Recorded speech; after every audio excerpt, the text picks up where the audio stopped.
Hey, future Broncos. On behalf of Project Caminos, welcome back to another episode of Broncos Scoop. My name is Deicy Lemus. I'm a fourth-year architecture major here at Cal Poly Pomona and also a student assistant of Project Caminos. Thank you for joining us for Season 3, Episode 4. Today's episode, I will be giving you the scoop on admissions. Admissions is a hot topic right now. I know this is a very nerve-wracking time for students and their families, so I have a guest from admissions here to answer all your questions. Before we begin, I want to introduce a very special guest joining us from the Office of Admissions, Jasmine Flores. Can you introduce yourself and your role in the Office of Admissions and how long you've been with them? Yeah, definitely. So as Daisy mentioned, my name is Jasmine. I'm an admissions counselor at the Office of Admissions. I've only been here at CPP for 1 year, but I do have about 6 years in total of higher education experience, all in an admissions and records office. Students interested in attending Cal Poly Pomona for the fall of 2022 have submitted their application. Let's start with, should they have heard something from the Office of Admissions by now? So everyone who applied should have at least received what we call a claim your account email. And that's basically just saying, hey, we've received your application. Here's your Bronco ID number, and here is how to log into your portal. If students haven't received that yet, then they should definitely contact our office because I can resend them that email. Having access to the portal is probably one of the most important things because that's where students will see their admission decision. We also email admission decisions, but you can always see it first on the portal. But also if you're not getting the emails about the portal, there's a chance you won't get the emails about the admission decision. So that's what they should have received for sure. Admission decisions have started rolling out. Not everybody has an admission decision, and I know that's like the hot question going on right now. But some decisions have gone out, and that is always via email. That is our main form of communication is email, and then they'd also be able to see that on the portal. Can I share something? There's a student who I met his dad through Project Caminos, like at one of our events, and he emailed me this morning because he wants to study architecture and that's my major. So he emailed me and he was like, I got in for fall as like architecture. He was really excited, and I was emailing my boss like, oh my god, that's so exciting. Like, I love that. In architecture, it's one of those majors that's very difficult to get into. So especially when, it's always exciting when students get into what they really wanted to get into, I love that though. I love that you guys keep in contact about like things like that, because I think a lot of times in our roles, because we're trying to bring in like those prospective students, it's kind of like once that's done, then we don't always see them throughout the entire life cycle of their education. Yeah, us too. How and when do they learn if they've been admitted? So admission decisions always start in the middle of February, but we do have until April 1st to make admission decisions. So that's why, and I'm sure you guys have gotten calls like, oh, my friend heard, but I haven't heard.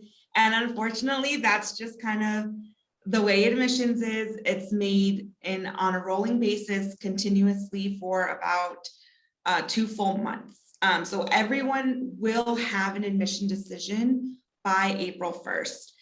Obviously, if they don't have an admission decision by that time, they should always contact our office, but they will be notified however that admission decision is, wherever it goes, by April 1st. My friend, she got into her college like in January. I remember like back when I was in high school years ago, and I really want to get into Cal Poly Pomona, and they were one of the last schools that like told me. And I was like, oh, like I was like considering other schools, like looking at them, like maybe I'll go here. And I remember like my friends getting their decisions like really early, and I was like, what if I didn't submit it right, or I did something? But yeah, it all comes out like at different times. So yeah. And the thing with like the January decisions is there's a lot of schools who do early decisions, right? And so. And a lot of times that's maybe like non-impacted CSUs or private schools or maybe even some UCs depending on major. With CPP being impacted, that's just not something that we can do. We can't make those early decisions. So I totally understand that it makes them feel uneasy, or they automatically think that that means they're going to be rejected from the school. And that's not at all what it means, right? It's just, we just don't make them early. We make them during a very certain time frame, and that's it. And everybody doesn't hear back at the same time? Does it depend on something? It usually depends on major, because the impacted majors are, a lot more competitive than our not impacted majors. So you normally hear based off of your major. And that really just depends on when they decide to release those decisions, right? While we're all part of the admission decision process, it's the higher ups who decide when to release those decisions. And so maybe some freshmen get them, and then some transfer students, and then freshmen who apply to impacted major. It just really depends on that cycle. And so I think the question that's always difficult to answer with students is, when am I going to get it? Because it's different every single cycle. It just depends on the amount of applications we get, on how many people have applied to specific programs. So it's never a clear-cut answer, and I get it. It's really frustrating because everyone just wants to know what school they're going to go to. Yeah. So what should prospective students do after being admitted? What other deadlines should they be aware of? So after being admitted, students need to constantly be checking their email and portal. Like I mentioned earlier, our main source of communication is email. That's how you're going to hear everything from us. So if you miss an email, that could possibly cost you your admission, depending on what deadline we emailed you about. So usually the cycle goes, when somebody's admitted, right, they have until May 1st to make an admission decision. Meaning they have until May 1st to accept their offer, right? And so that is not a deadline that's ever extended. It's May 1st. So if a student does not submit what we call their intent to enroll, right? Submit the offer and then pay the enrollment deposit if they need to, right? Because there's also a waiver for the enrollment deposit, and that's based off of your financial aid and all of that. So that's like the first thing they want to do. That's what kind of gets the ball rolling for everything else, is submitting that intent to enroll. If they don't submit their intent to enroll by May 1st, they do get withdrawn. And so the deadlines I'm going to talk about, they all have a consequence if you don't do it, which is being withdrawn, which is like, you've come so far to be withdrawn because of a deadline, And so after they submit their intent to enroll, orientation is the next best thing, or the next big thing, right? So orientation registration opens up March 15th and ends May 9th. So they have until the time they submit their intent. So say they were already admitted and they submitted their intent on March 15th. When it opens up, they can go ahead and register for orientation. And then if they were admitted and submit their intent and then have not registered for orientation by May 9th, then they will be withdrawn. And so that's why we want to make sure every deadline is being met, because I get all the calls, I was withdrawn, and that's what we want to try to avoid. And so then after orientation comes for transfers, it's just, they have one extra step than freshman students do. For transfers, we ask for them to submit initial transcripts, meaning we want transcripts with grades through fall 2021. And those transcripts are due March 15th. Now, if you're admitted after March 15th, we do give you a little bit of an extension to that, because obviously if we admit you March 17th, we don't expect you to have already sent transcripts, because we don't want anybody sending us transcripts unless we've requested them. And so that March 15th is an initial transcript deadline for transfer students. Now, my advice to everyone who has been admitted and who we're going to need documents from is, as soon as you see that we've requested them from you, submit them. It's going to take your school, especially right now, because everyone's getting their admission decisions, and transcripts have to go out. It's going to take your school a while to process the transcript. Then it's going to take us a while to process the transcript. So we just want to make sure we're on top of it, right? And so then after that March 15th deadline, and after that May 9th deadline for orientation, then the next step is to attend orientation, where you get to meet all the different people, you get to talk to your advisor. And orientation, it runs from June to August, depending on if you're a freshman or transfer, you get different dates. Depending on your major, you get to pick different dates, and attending orientation is mandatory, right? And so if they don't do that, they also get withdrawn. If they don't turn in transcripts, they also get withdrawn. And then our final like big deadline is final transcripts. Final transcripts for both freshmen and transfer are due July 15th. Again, we would prefer you send it like July 1st. That way it gives us 2 weeks to process, right? But they are due July 15th. I think my biggest advice always to anyone is to never wait till the day before or the day of to do or to participate in these deadlines, to submit for these deadlines, because inevitably something happens with technology, right? Like something's going to go down, something's going to happen, you're going to be busy, something's going to get in the way. If you know Pomona is where you want to come, do it right away. You know, don't wait for it, because the students have one chance to get admitted, right? But so many chances to be withdrawn. And so we don't want that. We want you to come to CPP as much as you want to come to CPP. So we just got to make sure we're on top of all of the deadlines, and our phone lines are always open. So if people ever need help, you know, we have staff answering the phones Monday through Friday, 8 to 5. So we're always here to assist students when they're not sure, because, you know, coming into college, especially as, you know, maybe a first generation student, it's all really confusing. And we talk a lot about things that people may not understand. And so it's better to get clarification than to just not do something that may cost you your admissions at the end. Yeah, I didn't know that if you didn't do all that, you'd get withdrawn. When I was like a first year, I was so excited to go to college. I would like get the request and I'd be like, okay, let me do this real quick. Like, because I'm forgetful. So like, like now I'm so forgetful that my boss is gonna get mad at me, but FAFSA is gonna close and I still haven't done it. Like, oh no, Daisy, I've been we gotta do this. I know I've been busy. I'm gonna do it this weekend. I've been busy, and so I haven't had time, and I've just been everywhere.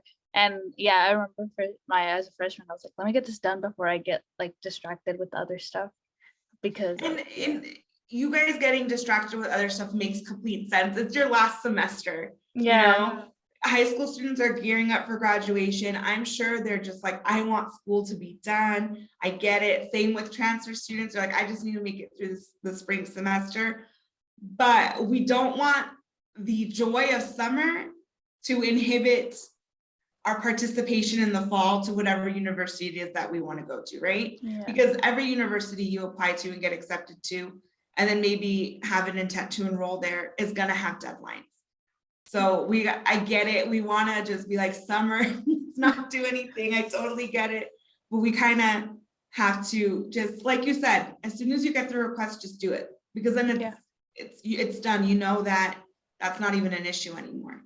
Yeah, I was like APs, Disneyland, grad night, like graduation, and then I was like, oh, I still have to worry about college right now. Yeah, and I get it. You want to like do all the fun stuff. Yeah. It's 4 years leading up to all the fun stuff, you know? So it makes sense, but it's just like, take 10 minutes out of your day to do the things that you need to do, and then go enjoy all the fun stuff. Yeah. Okay, so we talked about the response most hope to get, but what about those who are not admitted either at all, or they're admitted for a different major, or they're waitlisted? So those are always really difficult conversations to have, right? Because they don't normally just include the student. It also includes the student support system, whether it's parents, whether it's friends, whether it's counselors. And so unfortunately, those are conversations that have to be had, and those are decisions that have to be made, right? CPP, like any other institution, we just can't accommodate the sheer amount of applicants that we get, right?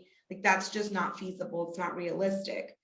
But what I like to advise students when I'm talking to them about their admission decision, if it's a non-favorable one, specifically like if it's a denial, right? And I've looked through their file and, we always do have an appeal. Students can always appeal a decision, but an appeal is really for like extenuating circumstances. Like you didn't put something correctly on your application, but you do have the requirement, right? That's new information. That's new and compelling information. So we will then reevaluate your application, or say you were withdrawn for not doing the intent to enroll and something happened with, whether it was like medically or anything like that. Those are really what appeals are for. Appeals are not necessarily for, I really, really want to go to your school. Like we understand that you've all worked so hard, but the nature of an admissions office and a university is that not everybody is going to be able to attend. But also that doesn't mean that that is it, right? If CPP is really where somebody wants to come and say they're a freshman student, I always advise that if this is really where you want to be, if we have the program you really want, do the transfer route, right? There's nothing wrong with going to a community college for 2 years, taking those general ed classes, and then trying to apply as a transfer student, And if you're a transfer student and you don't get in, have you thought about grad school? There are other ways to get to CPP, but also if you feel like CPP isn't going to be an option, maybe grad school is not what you're looking for, right? Or maybe you don't want to transfer. Give the college you're going to a chance. I think we all sometimes think about things narrowly because it's what we want, right? And so when we don't get what we want, it really hurts. But a different university may have been the best decision you ever made. And I know that from experience, right? Yeah. So I originally had applied to 2 universities for my undergraduate degree. I had gotten into both. One I wanted to go to more than the other. The other school, or the school I wanted to go to the most, was a private school. So therefore it cost a lot more money. And it just wasn't feasible for me to do that. So I ended up at a public university, right? I don't think I would have loved my undergraduate experience as much as I did if I had gone to that private university. We just have to be open to the experiences that we may not have seen coming. And so, while it's disheartening, I think we need to look at any type of unfavorable response as an opportunity for something good to come. But I understand also in the moment, it doesn't feel like that, it feels heartbreaking, and that's understandable, but we just have to, unfortunately, we a lot of times have to be firm in our decisions, and that's any admissions office we talk to. It's just not feasible for us to admit everybody. I've heard about students being admitted into an alternate major. Can we talk about that? Yeah, so alternate majors are a little tricky. While we encourage everybody to put an alternate major on the application, an alternate major is never guaranteed, because we have to kind of think about alternate majors this way. Your second choice major may be somebody's first choice, right? And so we only admit to alternate majors on space available. If there's not space available in that college and you put it as your alternate major, the likelihood of you being admitted is low, right? So that's the only thing with alternate majors is, yes, put one on there, but don't bank on it. We always advise students to apply to the major that they actually want. We don't want you to try to apply into a major that you may think is easy to get into and then try to switch into maybe an impacted major, because major changes aren't even guaranteed. Like none of these things are guaranteed. So let's take the best route, and which is apply to the major you want. If you get your alternate major, awesome, but just don't bank on that being your way into CPP. Apply for the major that actually interests you. Yeah, I had a friend who he applied for history, and he wanted to do business, like he wanted to get into business. And I was like, I was like, why didn't you just apply for business? Like you had the grades. And he was like, I did it because I thought it'd be easier to get into it. And I was like, no, you would have got it in anyways. Like you would have been, I was like, you were able to transfer them. They would have let you in like in the beginning. He was like, yeah, but like he ended up transferring. But I always make fun of him because I was like, you could have applied. Like you had the Yeah. grades. They would have let you in. You just studied history for one semester just for fun. Yeah, So just apply to the major you want. It's the yeah, easiest way, in yeah, any university, whether it's CPP or any university. Apply to what you want to study because you also don't want to be stuck in a major that you don't like, yeah. you know? I remember I was like when admissions were coming out and I discovered that architecture is really impacted. I was like, oh my God, I should have picked anything else. And then I started working here and they were like, you can't transfer into architecture. And I was like, oh, well, good thing I picked it because I wouldn't have been able to transfer. Yeah, and I heard like stories of people who got in like under their major and they're like, I really want to get into architecture, but there's just like there's no way in. And I was like, yeah, I guess there's no way in. I was like, there's only a way out, but there's no I mean, way we in have apparently. as you know, we have a great architecture program and Yeah, there aren't like a ton of CSUs that offer yeah, architecture as a major. So it's a popular program. So if you get in, you stay in yeah, the major if that's what you want. yeah. I was like, I think it took a lot of work to get in, so I'll just stay here. I'll just complete the degree. Okay. How do admitted students accept their admission offer? So it's through their portal and we actually have a tutorial, a step-by-step guide on our website. So that can always be found there, but basically the short version is if you log into your portal and you click on your application status, it'll give you, if you've been admitted, it'll then also give you a button that'll say, accept my offer. And then it'll make you accept your offer again, because we want to be sure that you want to accept your offer. And so it'll have you accept your offer. If you have to pay the $150 enrollment deposit, then it'll prompt you to pay that. If you don't, because it's waived via your financial aid, it won't prompt you to pay. You'll just accept your offer that way. And we get a lot of questions about that $150 enrollment deposit. It's not an extra fee added onto anything. That $150 actually goes towards your tuition. So it's not just a fee to accept your offer and then you have a full tuition to pay. It goes towards your tuition. So that's usually confusing to students. They're like, why do I have to pay this? And I'm like, you were gonna pay it in August when you registered for classes anyways. You're just paying it a little bit earlier. But basically that's how you do it. Everything is done online. There's no paper forms. You don't need to come into the office to do it. It's all done through your CPP portal. Where's the video So that it's explains it? actually on our admissions webpage. If you go under either freshman or transfer, you'll see a subheading that says admitted transfers or admitted freshmen, and it's in one of those accordions there. After they accept their admission offer, should they continue to regularly check their email and portal? Yes, absolutely. Like I said, your to-do list on your portal is going to be your best friend. That's where we're going to say, hey Daisy, we need transcripts from RCC, which is, Riverside Community College, or we need transcripts from your high school. And it'll give you what transcripts we need by when. And then we send a lot of emails. We send reminder emails saying, hey, you were admitted, you accepted your offer, you still haven't registered for orientation. And we try to give as many reminders as possible because we don't want you guys to miss those deadlines, right? So we do what we can on our part. And so it's just the admitted students then doing their part and accepting the offer, registering, sending transcripts, all of that stuff. So yeah, everything, just check it. I'd say check it once a day, at least once a day, just to make sure you're on top of everything. Yeah, and when you're a student, your email, like I'm on my email 24/7. Like my email is part of my social media feed in the morning now. So you'll be having to check it regularly anyways.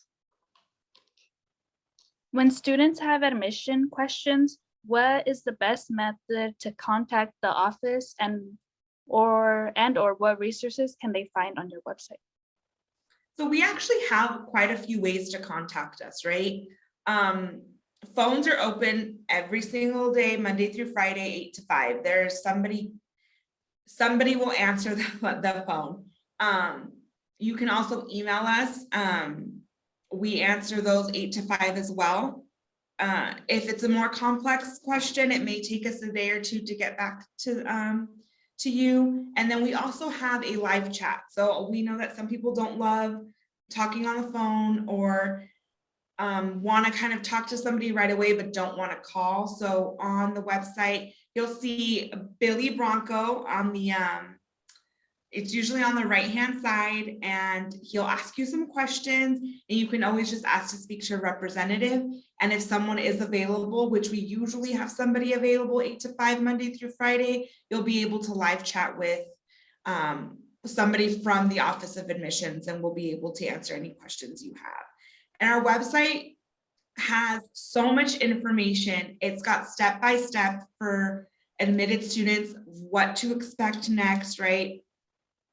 We also have like an admission counselor webpage where we will be posting dates for webinars. We host next step webinars, which is basically step-by-step what is happening next, right? And those are usually done in April. So there'll be links for registration there. If you have questions about ADTs, all that information is on the website as well. And for anyone who is maybe thinking of applying for fall 2023, we have all of the requirements listed out. We have anything needed for impacted majors, so you can take a look at what kind of impacted majors we have. Literally, our website is a gold mine. If you just read through it, I promise you all of your questions will be answered there. But of course, if you have any other questions that you feel haven't been answered, you can reach us via phone, via live chat, or via email. And the website, is it just admissions Cal Poly Pomona, or? Yeah, I believe it's www.cpp.edu/admissions. And that'll take you to anything admissions related. It'll be housed there. There we go.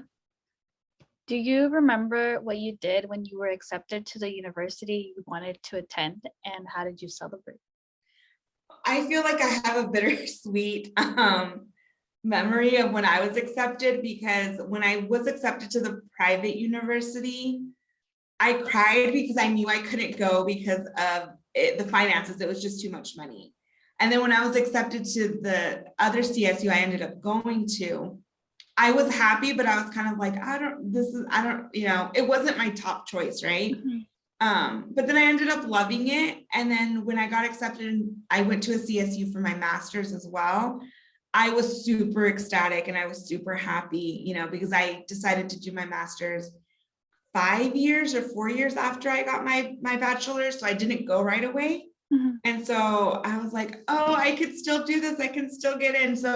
And I just graduated with my master's in 2021. So thank you. Congrats. I'm not far off of the excitement that our students are feeling now. I still very vividly remember being so happy getting into my program, but I also understand the experience of not getting into it. I totally get it. It's just celebrate your wins, all of them, even if you think that they're small, celebrate them all. Yeah. I'm trying to remember how I was about to say, what did you do when you got in? I was in class. Okay, I remember. I was in class and I opened the portal and I was like, oh, I got admitted, and I posted it on Snapchat and I captioned it like, I'm gonna be an architect or something like that, and I put it on my story, and I get the memory every year. But I remember the person next to me, she was like a sophomore in high school, and she was like, you don't even look excited. And I was like, it's 8 a.m. like it's really early. I was like, let it hit me that I got in. And then every year I get that memory, and in like March, and I get excited again, because like, oh, I was so excited when I got in. Like, oh my god, look at what I'm doing now. Yeah, exactly. But like I said, you got to celebrate those wins, Yeah, because they're what make everything worth it, because college is hard and getting through it is difficult. Yeah, I'm at that point where like I might get my master's after I graduate next year. And so that'll be exciting. If I do get in, I'll be really excited. I know I'm gonna be really excited when I do graduate. Like I can't wait to celebrate that. And I have a lot of friends who are graduating. Like some of them are gonna be lawyers, so they like trying to get into law school. I have a friend who just got into her master's program, and she wants to be a doctor. So she's gonna be a doctor. So I'm so excited. So awesome. Yeah. So I'm always so excited when people get in, and when I see people graduate or people get accepted into college, I'm like, oh my God, so exciting. It's super exciting. It's a whole Yeah. new world, and it's just like, you know, it's exciting to do something different and to do something you've been wanting to do. Yeah. Okay, well, that was the last question. Do you have anything else you want to share with prospective students and their families about admissions? Yeah, just never be afraid to ask questions. I think sometimes we think we kind of have to go at it alone, and that's why people like me exist, right? That's why our counselors exist, is to kind of help through the process. Getting through the process, especially if no one else in your family has gone through the college process, is really difficult. I like to say that in higher ed, we speak a completely different language, right? The things that we say may make sense to us because we're in it, we're in the field. But to someone who maybe has never had a sibling apply to college, or someone whose parents never applied to college, this is like learning a whole new foreign language. So always reach out for help. That's what our resources are for. Never feel embarrassed about reaching out for help, even if it's to ask a question you think you should know, right? And do the research, go on the website. You know, knowledge is power, and empower yourself through the resources that are available to you. So I think that's just the biggest piece of advice I have for prospective students. And, you know, just don't give up on what you want to do, even if CPP doesn't end up being it. Just continuously try and reach for whatever it is you envision for yourself. Thank you so much for joining us. Join us every week for a new episode of Broncos Scoop. The question of the episode on this episode is, do you have any questions for the Office of Admissions? I know I had a lot of questions, personal questions, so feel free to either email us at caminos@cpp.edu or comment below, and I will do my best to respond. So thank you so much. I get really excited when we get comments, so comment so I can look at them. Thank you. Join us every week for a new episode of Broncos Scoop. Subscribe to our channel, CPP Access and Transition, or follow us on Spotify, Broncos Scoop, to never miss a scoop. Make sure to check out our Instagram, Facebook, and Twitter at CPP Caminos to keep yourself updated. If you have any questions or want to talk about anything Cal Poly Pomona related, email us at caminos@cpp.edu. Project Caminos Broncos Scoop is supported with funding from the Department of Education Hispanic Serving Institute grant and Cal Poly Pomona's Office of Student Success, Equity, and Innovation. Tune in for more.